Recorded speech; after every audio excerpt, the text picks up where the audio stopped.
El día de ayer tuve la oportunidad, el privilegio de ser parte de un evento comunitario aquí en el área de McAllen que involucró una conglomeración de organizaciones en las cuales el evento tenía que ver con muchachos de lo que viene siendo secundaria y preparatoria, middle school and high school.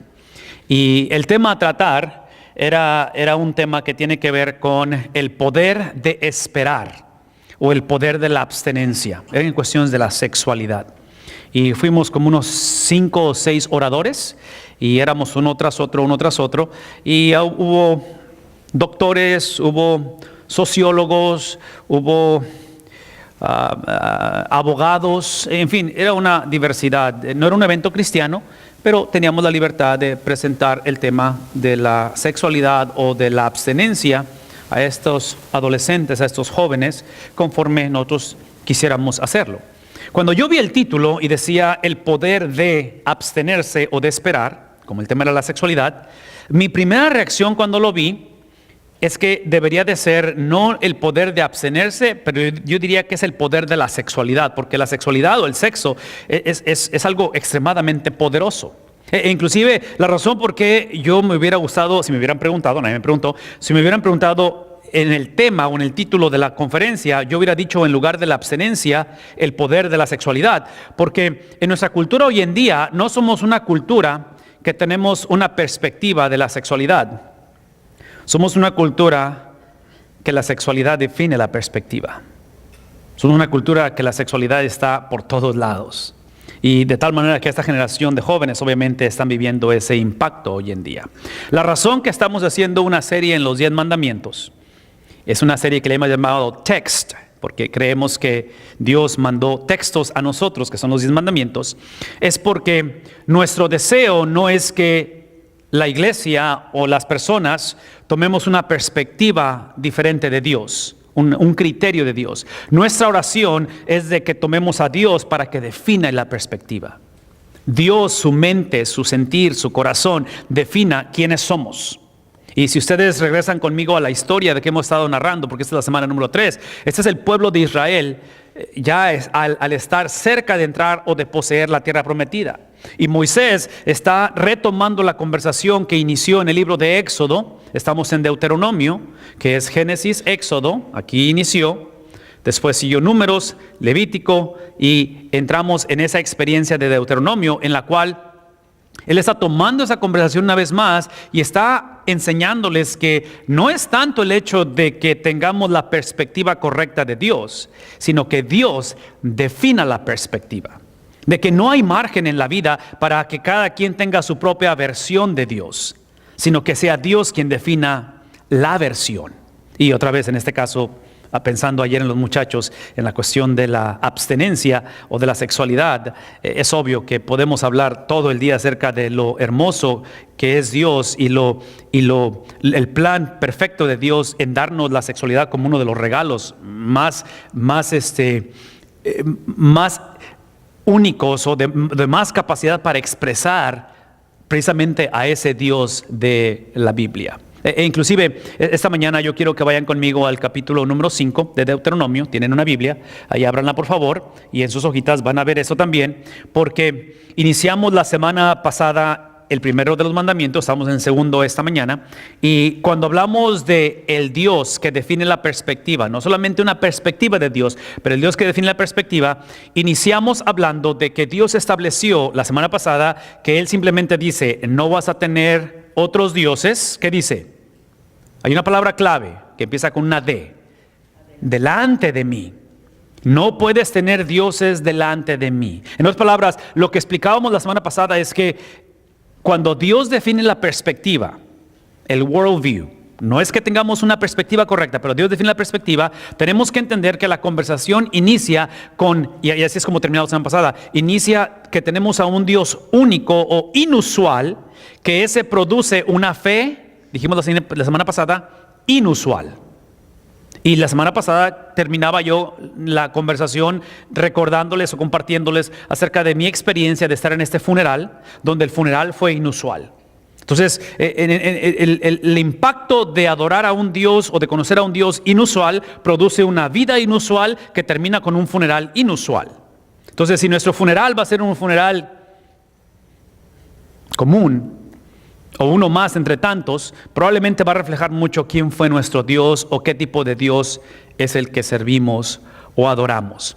Esta cuestión de ser un Dios inusual, y aquí es donde tenemos que poner un poquito de atención en lo que estamos trazando, es de que la realidad del Dios de la Biblia, y Él desde el principio inicia diciendo esto, y por eso no puedes tener otros dioses delante de mí, es porque lo que el pueblo de Israel tiene que entender es de que conforme ellos han avanzado por 40 años en el desierto y en sus 40 años han sido atacados, han sido amenazados por otras naciones, eventualmente tienen que poseer la tierra prometida y la primera cosa que se van a encontrar es el río Jordán y tienen que atravesarlo. Habían escuchado de que años atrás atravesaron el Mar Rojo. Entonces les toca otro reto grande. Eventualmente pasan el río Jordán y se encuentran con la primera ciudad que está fortificada y su nombre empieza con una J, es Jericó. Entonces, conforme ven la trayectoria del pueblo de Israel, Dios les está enseñando, y lo vimos la semana pasada, por eso no tenemos dioses ajenos delante de mí.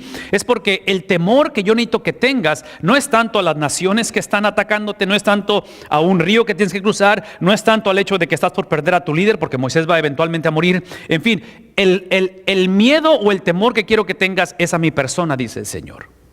En otras palabras, la grandeza de Dios, que es lo que está diciendo no puedes tener dioses ajenos delante de mí, es porque mi grandeza demuestra que mi persona es el Dios que consume. Es el Dios que inclusive a través del peregrinar les da el tabernáculo, les da una columna de fuego, les da una nube, les da manifestaciones tangibles que en ese caso el pueblo tiene la habilidad de conectar con Dios sin realmente encararse con Dios. Porque si te encaras con Dios, ¿qué va a suceder? Va a ser consumido. Entonces, en esa experiencia de la grandeza de Dios, es por eso que hemos enfatizado la cuestión de la alabanza o la adoración a Dios. Porque adorar a Dios o no tener dioses ajenos delante de Él implica que cuando yo adoro a Dios y yo reconozco que Él es único, que no hay otro como Él, cuando yo hago eso implica entonces que en esa relación de adoración, en esa relación donde yo le adoro a Él, estoy creyendo que Él sabe lo que más me conviene a mí. Y lo que más me conviene a mí es su presencia, pero la alabanza lo que hace es que me hace creer en Él sin tener que contemplarlo cara a cara. Moisés inclusive le va a pedir a Dios, muéstrame tu gloria. ¿Y qué le dice Dios a Moisés? Si acaso te muestro mi gloria, vas a morir. Entonces, el hecho de adorar a Dios, la cuestión de la adoración a Dios es simplemente decirle a Dios, yo creo que tú sabes lo que yo necesito. Es por eso que esta mañana estamos moviéndonos a el mandamiento número 2, porque en este mandamiento número 2, Él se mueve de la grandeza de Él y de ser protegidos por Él o de Él. Sí, no tanto de las naciones, no tanto de que si se acaba el maná no va a haber que comer, no tanto de que el sol nos va a consumir durante el día. Él está diciendo, témeme a mí primeramente. ¿Ok? Ya entendimos eso. Ahora, después de ser protegidos de Él y por Él, ahora necesitamos protección de algo más. Y dice Él, aparte de que no puedes tener dioses ajenos delante de mí, no quiero que hagas ¿qué cosa? No quiero que hagas absolutamente ninguna imagen, no quiero que hagas ningún ídolo que tenga o que guarde semejanza con lo que hay arriba en el cielo, ni con lo que hay debajo en la tierra, ni con lo que hay en las aguas o debajo de la tierra. Entonces, lo que quiero que esta mañana pongan ahí en sus hojitas es simplemente esto. La protección que necesitamos primeramente es de Dios. Salvación para el hombre. Entrar a la tierra prometida, llegar a experimentar las promesas de Dios implica que necesito ser protegido de Dios primeramente. El hombre necesita retomar el temor bíblico hacia Dios. El problema de nuestra nación no es necesariamente que nos hemos alejado de Dios. Ojalá nos alejáramos de Dios realmente y fuéramos ateos. El problema es que creemos que conocemos a Dios y en nuestro conocimiento distorsionado de Dios no le tenemos miedo. No nos importa pecar, no nos importa tener ídolos o imágenes delante de Él y eventualmente lo que terminamos haciendo, terminamos prostituyéndonos donde traemos a Dios y lo involucramos en cosas que son detestables a su presencia. A raíz de ello, la segunda cosa que necesitamos es protección de nosotros mismos. Cuando el ser humano, cuando el Hijo de Dios se forma un ídolo, lo que está diciendo, ¿sí? Lo que está diciendo, no solamente que tú ya no tienes lo mejor para mí, por eso no te adoro a ti. Ahora me formo algo más, porque no solamente tú no eres suficiente, pero esto es lo que realmente me satisface a mí. Esto realmente es lo que conoce mi corazón. Esto es lo que realmente trae contentamiento a mi alma. ¿Sí captamos lo que está sucediendo aquí? Donde el desconectarme de poner a Dios en un contexto inusual o único, no solamente es un problema donde no le temo a Dios realmente y lo veo como cualquier cosa, pero ahora, como el ser humano no tiene la habilidad de no adorar, el ser humano eventualmente crea otra u otro concepto. Inclusive el día de ayer, platicando con una persona, estábamos hablando acerca del trabajo que hicieron o que han hecho ellos en otras naciones, trabajo de misiones, en fin. Y dentro de la plática empezamos a indagar y la plática se fue dando, donde empezamos a hablar de la cuestión de la experiencia familiar. E inevitablemente, automáticamente, su rostro y sus ojos me lo dijeron todo.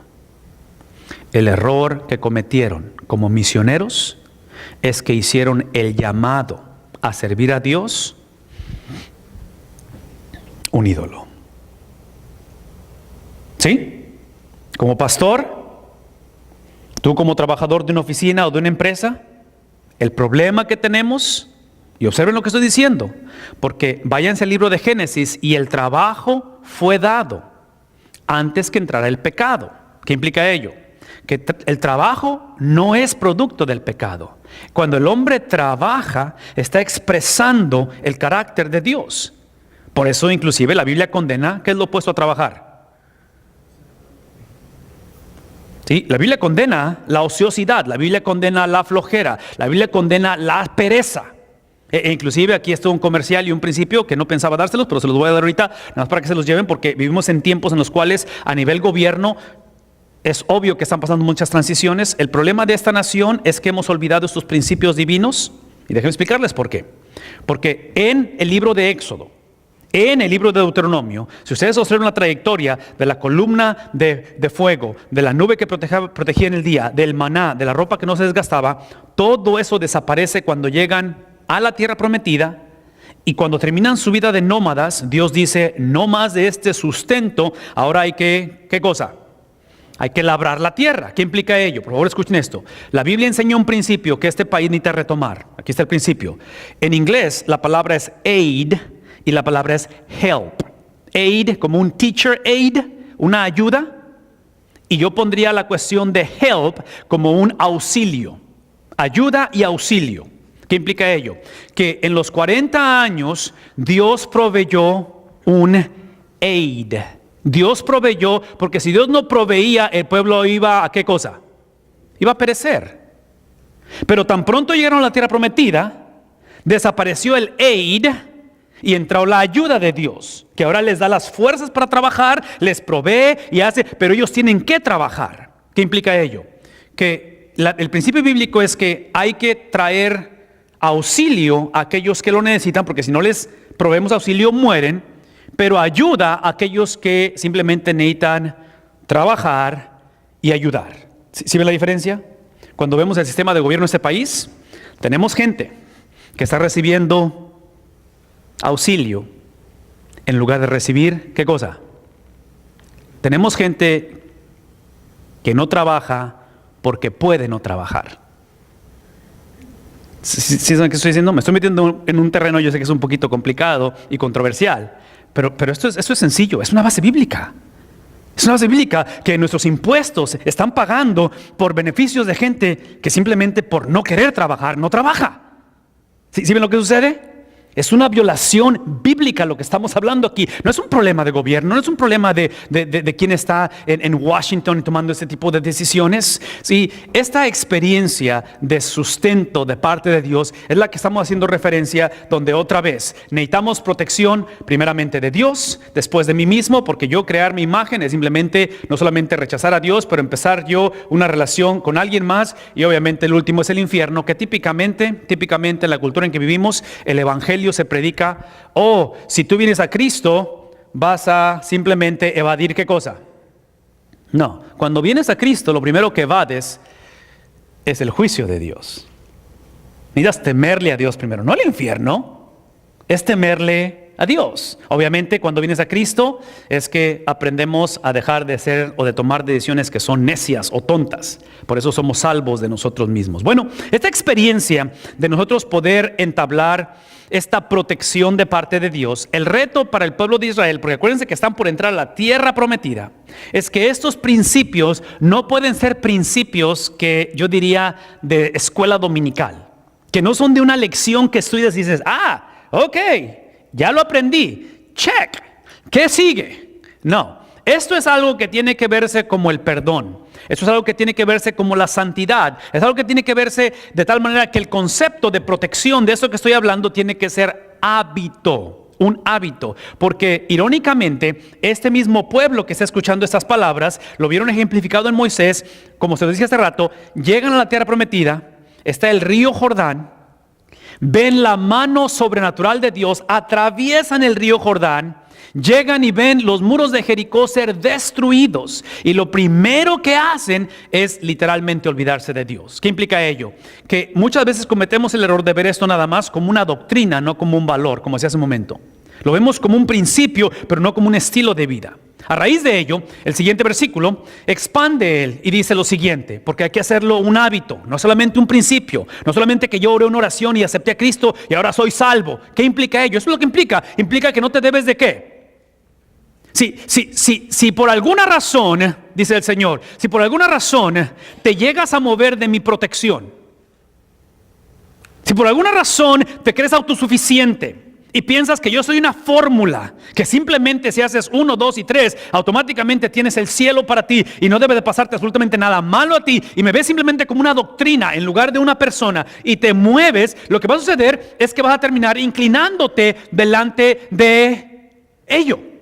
Vas a terminar haciendo algo de lo cual irónicamente, vean esto, irónicamente vas a hacer algo de lo cual hace 40 años yo a tus padres, dice el Señor, yo los saqué porque tus padres clamaron ante mí y gritaban y decían, sácanos de qué cosa, 400 años de qué, de esclavitud. Entonces, piensen en esto, porque al final del día de las conferencias que dimos, hubo un tiempo en el cual nos sentaron a 3 de nosotros así en la plataforma, y era una doctora, era un abogado o una juez de aquí del condado, y yo estaba en medio, 2 damas y estaba en medio yo. Y los muchachos nos bombardearon con preguntas. Y la segunda pregunta que hicieron fue esta. Y las 2 damas a mi alrededor voltearon a verme a mí para la respuesta. Y la pregunta era esta. Puros chamacos, secundaria y preparatoria. Dicen, ¿cómo le hacemos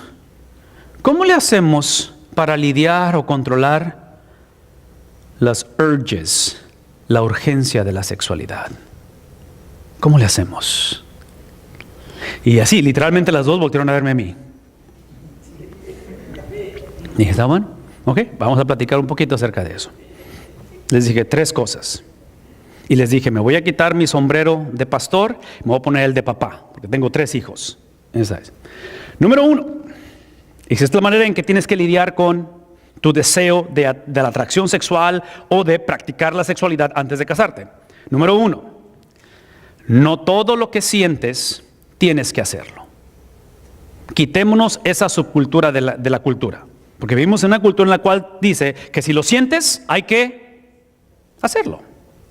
Inclusive la Biblia es bien clara. El problema no es ser tentado. ¿Cuál es el problema? Ceder a la tentación. El ser tentado no es pecado, es cuando cedes a ello. Entonces, la número 1, quítense de la mente que si lo sienten tienen que hacerlo, no importa sexo o cualquier otra cosa. Número 2, De acuerdo al principio bíblico, y como me dieron micrófono a mí ahorita y yo soy pastor, tengo que decirles esto. La Biblia enseña que no somos un cuerpo con alma, somos un alma con cuerpo. ¿Qué implica ello? Que en este caso, y se los dije abiertamente, la sexualidad no define quiénes son ustedes. Cristo define quién soy. Y la última, les dije, esto que les voy a decir, por favor pónganlo en un texto y mándense a los papás en este momento. ¿Saben cuál es la mejor manera de lidiar con la tentación de la sexualidad? Cásense jóvenes. Porque cuando te casas, ¿qué sucede? No tengo que controlar nada. ¿Sí o no? ¿Ya casado? ¡Vámonos! Ahora sí. Y se los expliqué. Esta mentalidad de retraso de matrimonio, y se los dije así abiertamente, como pastor, la mayoría de la consejería matrimonial es simplemente lidiar con adultos que de jóvenes le dieron bola a la hilacha. ¿Por qué? Porque no se pudieron aguantar. ¿Por qué no se pudieron aguantar? No porque son malos, no porque no lean su Biblia. Es porque es normal, porque les digo así, ustedes están ahorita entrando a la etapa donde están en la etapa más fructífera sexualmente hablando. ¿Sí me explico? El punto es este. El punto simplemente es esto. Cuando hicieron la pregunta, lo que realmente, y eso no se los dije a ellos, pero se los digo a ustedes, lo que me estaban diciendo era esto. ¿Cómo le hacemos para dejar de sentirnos esclavos a estos deseos? Porque lo que está diciendo la Biblia es esto. En la cuestión de inclinarte delante de ellos, ni los adores, es que cuando tú te mueves de mi protección, recuerden la protección, ¿verdad? Protección de Dios, protección de mí mismo, protección del infierno. Cuando te mueves, automáticamente te haces esclavo a alguien más. Y el Señor no quiere que vivamos en esclavitud. Inclusive, lo irónico de la historia es que el evadir la esclavitud, el ser libre, es tener la habilidad de mantenerse bajo la protección de Dios. Ser un siervo a Dios o de Dios. De tal manera que Él dice, yo, el Señor, tu Dios, otra vez, hablando de posesión, tú eres mío, no quiero que le sirvas a nadie más, no quiero que seas esclavo, quiero que seas mi esclavo. Porque en la esclavitud hacia mí, dice el Señor, es donde hay libertad. ¿Sí? ¿Estamos de acuerdo en eso? Siendo esclavo de Dios es donde hay, ya dijimos esto, ya dijimos que la adoración es la habilidad de decir que Él, porque es mi Dios, Él sabe lo que yo necesito. Entonces en este caso es obvio que la sexualidad para esos jóvenes es parte de la vida. Dios no la dio. Cuando hacen ese tipo de preguntas están diciendo esto. Yo no quiero que Dios defina la perspectiva de la sexualidad. Yo la quiero definir. El único problema es de que con todo lo que me han enseñado, de que tengo que abstenerme, ¿cómo le hago cuando realmente es muy difícil abstenerse?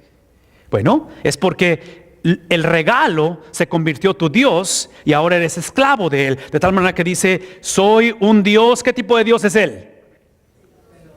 Soy un Dios celoso. Ahora, aquí es donde quiero que probablemente me den su atención y no se la den a nadie más por un momento. Y quiero que escuchen esto. El celo de Dios. El celo de Dios, y aquí puedo pensar en muchas maneras de ejemplificarlo, pero la primera que me viene, y no sé si esto va a ser relevante para ustedes, pero hoy en día, y este día, en los próximos minutos, hay un Twitter de ayer o antier, creo que fue ayer, que mandó el presidente Donald Trump, donde invita a toda la NFL, todo lo que es la agencia del fútbol americano profesional, y está diciendo, espero que el día de mañana, hoy, en todos los juegos que va a haber hoy en día, nadie, por favor, se abstenga de ponerse de pie, poner la mano en su corazón ante ¿qué cosa? El himno nacional, ¿verdad? ¿Por qué? Porque está hablando él acerca de la reverencia, está hablando acerca de, y aquí está el punto. Este es un tema controversial, sobre todo aquellos que han servido en lo militar, porque la libertad que tenemos a través del símbolo de la bandera, que es una bendición ser parte de este país, a los que han servido, ¿qué cosa? Les ha costado.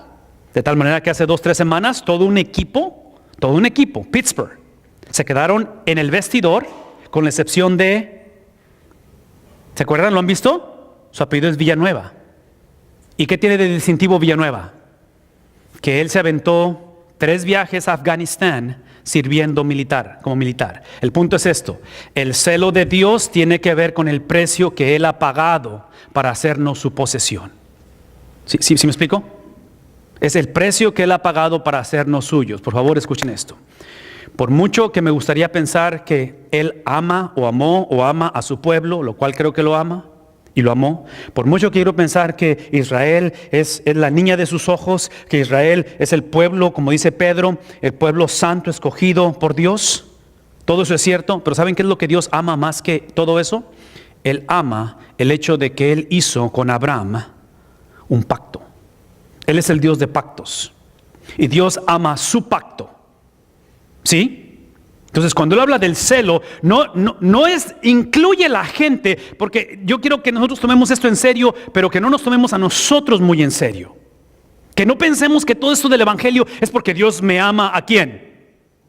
A mí. Sí nos ama, pero Él nos ama por amor a su nombre. Él nos ama porque Él ha puesto su reputación en nosotros. Él nos ama porque somos el vehículo de redención. Él nos ama porque a través de este pueblo, si ellos se inclinan ante otros, ellos van a ser esclavos de ellos. Y otra vez, 40 años tienen en el desierto, que salieron de 400 años de esclavitud, y no quiero que regreses a ello. No porque quiero que seas mi pueblo, quiero que seas mi pueblo, pero es porque yo hice un pacto. Esto tiene que ver con el pacto que yo hice, de tal manera que este pacto del que estamos hablando es un pacto que tiene que ser reflejado, que tiene que ser vivido. Observen esto, el cual los padres, cuando los padres violan ese pacto y no consideran mi celo, y los padres se esclavizan y hacen preguntas como esos jóvenes: ¿cómo le hago para lidiar con la urgencia? ¿Sí? Y queremos contextualizar y decirle al Señor: ¿cómo le hago, Señor? No puedo diezmar, ¿por qué? Y damos la razón por qué no podemos diezmar. No puedo ir a la iglesia, ¿por qué? Y aquí está. No puedo bautizarme, porque aquí está mi razón. Traemos nuestra propia lógica a ello y estamos siendo esclavos de desobediencia. Es ahí donde quiero que piensen en términos como me pasó cuando fui a Etiopía. En el 2012 tuve la oportunidad de estar en Etiopía. Y lo que fue completamente así, que se me cayó un velo de los ojos por primera vez, es que después de muchos años de estudiar la Biblia, por primera vez me tocó experimentar lo que es una vida en comunidad. Mis filtros, como leo la Biblia y la he leído por muchos años, es a través de un individualismo. Dios me ama a mí, Cristo murió por mí. En Etiopía, las familias literalmente viven, en otras palabras, el abuelo, el tío, el primo, el hermano, el primo segundo, se mueven, viven juntos. De tal manera que la manera en que se sostienen económicamente es entre todos. Este es el contexto de cómo fue escrita la Biblia. Esto es, no el individualismo de nosotros, de que se nos fue la hija o se fue aquel y se casó y ya tiene su propia vida y ahora somos familia inmediata. Eso no existe en la Biblia. En la Biblia dice que cuando los padres llegan a menospreciar el pacto por el cual Dios tiene celo y se hacen esclavos al inclinarse, entonces vean lo que sucede, es que ahora el castigo viene ¿a quién? Porque está interconectado todo. De tal manera que ahora, observen esto, ahora ese castigo alcanza hasta la tercera y cuarta. Sí, de tal manera que piensen en este concepto, porque otra vez, como los que vivimos en el occidente, los que estamos de este lado del mundo y nuestro individualismo, estos versículos los leemos y nos pasan por arriba. No captamos la magnitud de lo que está implicando esta enseñanza en un tiempo en el cual así vivía el pueblo de Israel, y bajo este contexto fueron dadas estas palabras. De tal manera que lo que quiero que se lleven esto es lo siguiente: que el Dios de la Biblia, siendo un Dios celoso por su pacto que hizo con Abraham, los 10 mandamientos, que son un pacto, es el pacto mosaico, ¿sí? Eventualmente el pacto supremo, que es su mismo Hijo Jesucristo, tiene que ejercer un Dios que sea un juez. El pueblo de Israel necesitaba justicia.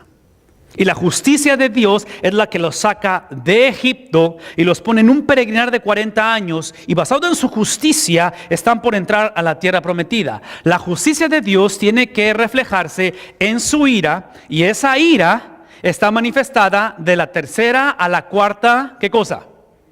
Por favor, escuchen esto, porque este es un mensaje que la mayoría no nos gusta, y en el contexto en que vivimos en esta cultura en la cual no podemos ofender a nadie, no debemos de lastimar a nadie, estos mensajes no van a ser populares. Estos mensajes nadie los va a estar hablando y los vamos a tratar de evitar, porque eventualmente ese es el punto. El punto es que la relación con Dios siempre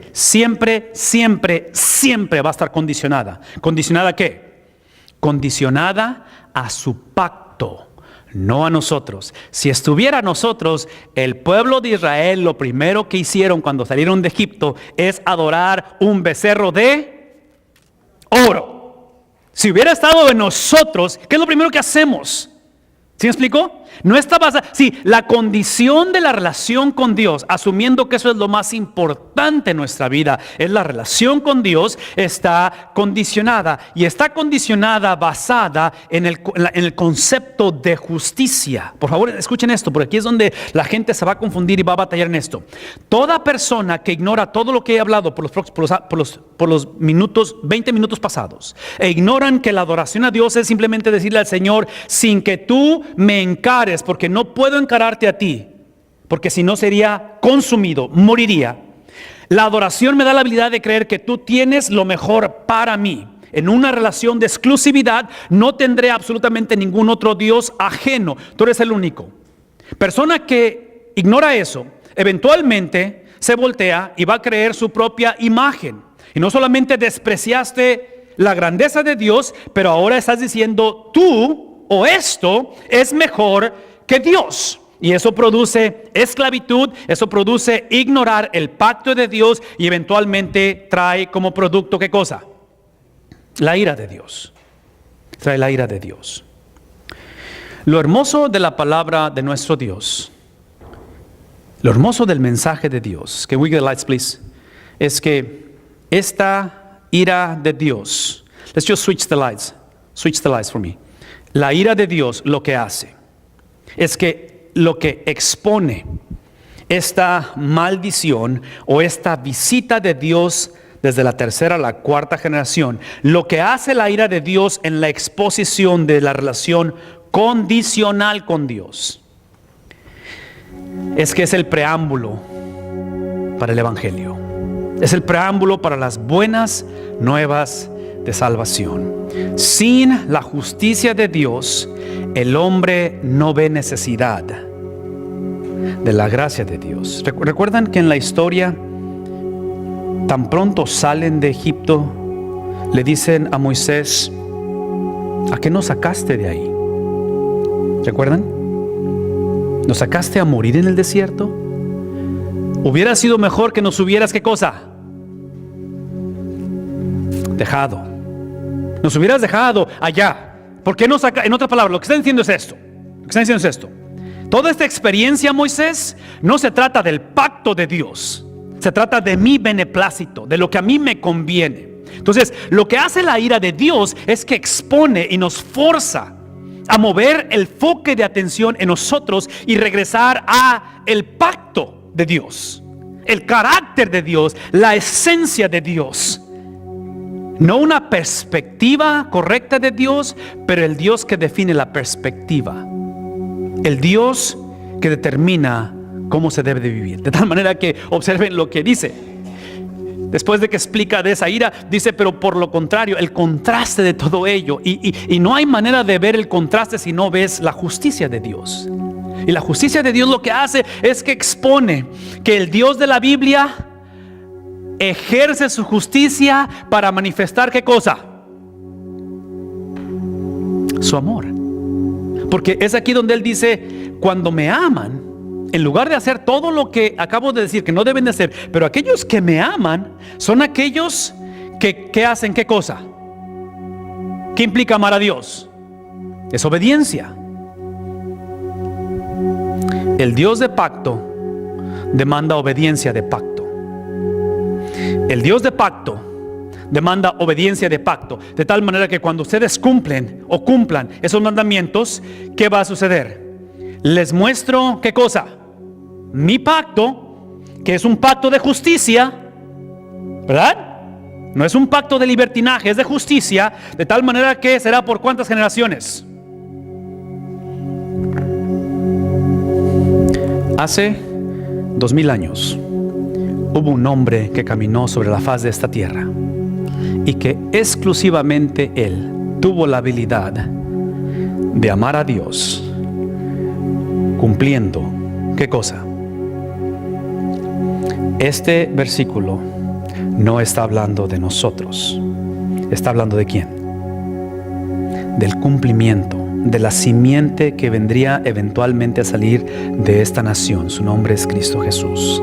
El amor que Dios ha tenido por nosotros, primero lo depositó en su Hijo. Pero ese amor que Él depositó en su Hijo Jesucristo, porque Él amó al Padre y Él cumplió los mandamientos, ese amor tuvo que primeramente ser presentado en justicia. Y hace 2000 años, estando en una cruz romana, el Hijo, aun cuando Él había amado al Padre y Él había cumplido, ¿qué experimentó el Hijo? El que no conoció pecado por nosotros, absorbió la ira o la justicia de Dios. De tal manera que en ese momento, lo cual llamamos para nosotros ese Viernes Santo, Él clama ante el Padre y Él dice: si alguien te amó, fui yo. Si alguien cumplió los mandamientos, fui yo. Si alguien debe de experimentar tu misericordia, soy yo. Pero por amor a su pueblo, Él deposita su ira, deposita su justicia sobre el Hijo. De tal manera que después de ser crucificado, después de ser llevado a ese sepulcro y literalmente separar su espíritu de su cuerpo, y su cuerpo queda tendido en un sepulcro y su espíritu sale, ese domingo por la mañana, ¿qué sucede? El Espíritu de Dios toma control de ¿qué cosa? Del cuerpo de Cristo, y lo ama. Y lo ama de tal manera que el amor que el Padre le da al Hijo ha bendecido ¿cuántas generaciones? Tú y yo somos el producto de ello. La tendencia es leer estos escritos y pensar que nosotros somos los que somos los receptores del amor de Dios. Nosotros somos los que somos obedientes. No somos nosotros, es Cristo Jesús. Se los he dicho muchas de las veces. Lo que necesitamos no es una relación con Dios. Necesitamos la relación entre el Padre y el Hijo, que es la que produce salvación en el ser humano.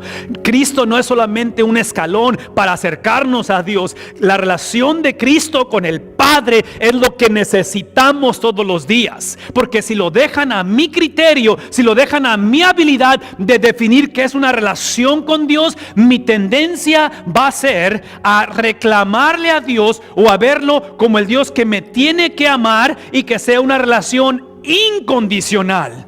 Que porque yo oré una oración y yo soy el hijo de un pastor o soy el hijo de cierta persona o tengo estos años en la iglesia, nada me debe de pasar a mí, nada me debe de suceder a mí. No. Sí, la relación más importante es la que tiene el Padre con el Hijo.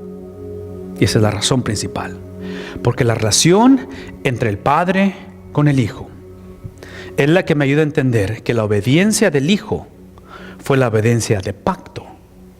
La relación entre Cristo y su Padre no fue simplemente para que tus pecados fueran perdonados y un día fueras al cielo.